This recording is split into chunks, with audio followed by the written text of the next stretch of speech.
we can go to the referencing tab and we can go to table of contents.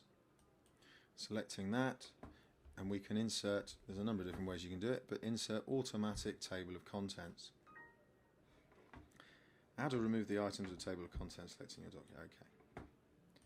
So we take our header out and we have contents, but it says no table of contents entry found. And that's because we haven't told Word yet that these headings that we've put in need to be in the table of contents. And that is done through, rather than making them bold yourself, actually making them headings. So I'm going to actually say that executive summary is heading 1. And I'm going to scroll down and say that list of tables and figures is a heading 1, and so on. List of abbreviations is a heading 1, all the way through my document. Introduction, heading, heading,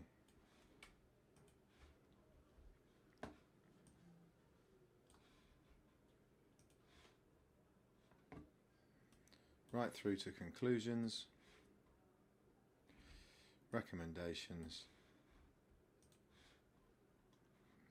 and references.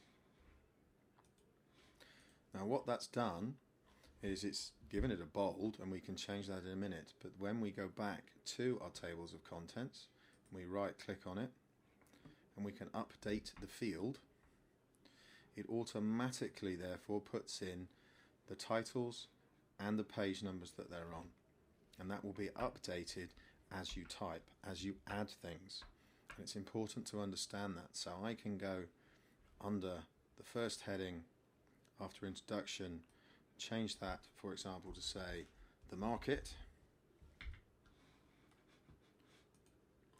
and we can go back to our index and tables, and rather than heading, I can right click, update field, and it puts in the market.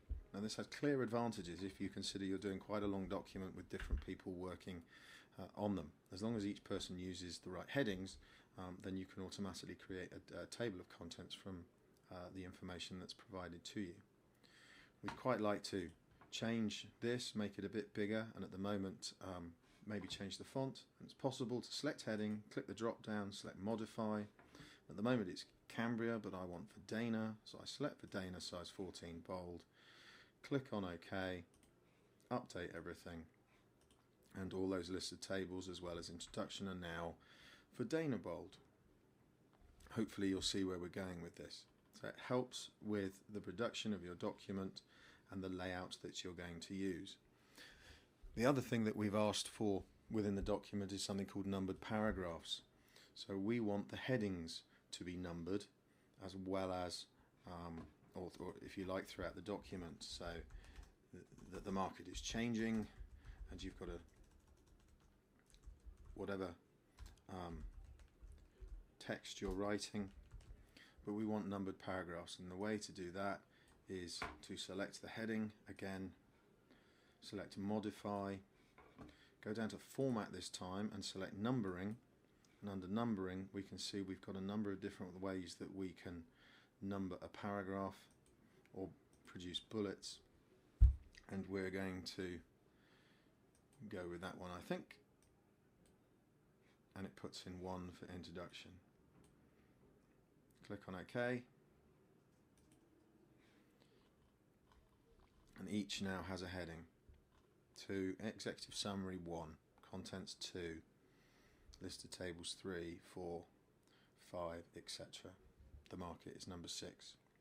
Okay, hopefully that should help you. Now if we go to this particular section on the market, we might have some subsections arguably about, say, the marketing mix. So we might have something on price, something on place, something on promotion, etc. Now with numbered paragraphs, these might be headings as well, so we can select them to be heading 2, and it becomes 6.1, 6.2, and this is important to understand, and this is due to the fact that under the home and view for numbering, we've selected a way of doing that to say we want subsections to be sub-numbered, and that will then again, if we scroll back up, it should help with our tables of contents when we update that. Update the entire table.